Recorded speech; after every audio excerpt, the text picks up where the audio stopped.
కొత్తగూడెం జిల్లా పాల్వంచలో విద్యుత్ శాఖ ట్రాన్స్కో, జెన్కో, డిస్కంలలో పనిచేస్తున్న ఆర్టీజీఎన్ ఉద్యోగుల సమ్మె 3వ రోజుకు చేరింది.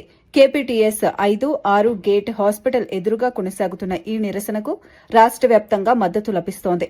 ఈ సందర్భంగా టీజీటీటీఎఫ్ రాష్ట్ర అధ్యక్షులు, గిరిజన లంబాడీ సంఘాల joint action committee chairman Islavath Laxman Naik పాల్గొని సంఘీభావం తెలిపారు.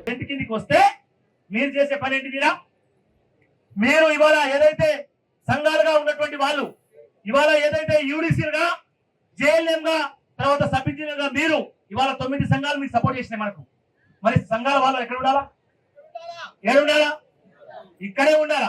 మరి ఆ సంఘాలన్నీ కూడా, ఆ సంఘ సభ్యులందరికీ కూడా చెప్పాలని చెప్పేసి నేను మనవి చేస్తా ఉన్నా. జిఎల్ఎస్ పక్షాన వాళ్ళక్కడ డ్యూటీలో ఉంటే ఎంతో కొంత వాళ్ళ సహకారం అందుతుంది.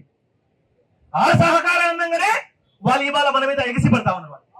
అదే ఆ సహకారం వాళ్ళు అందించకపోతే, అదే సహకారం వాళ్ళకి అందకపోతే ఖచ్చితంగా వాళ్ళు దిగి వస్తారు. యాజమాన్యం దిగి వచ్చి మీకు ఏం కావాలని చెప్పేసి మనతోటి మంత్రాలు చేసి, మనతో చర్చలకు వచ్చి మన సమస్య పరిష్కారం కోసం ప్రయత్నం చేస్తారు.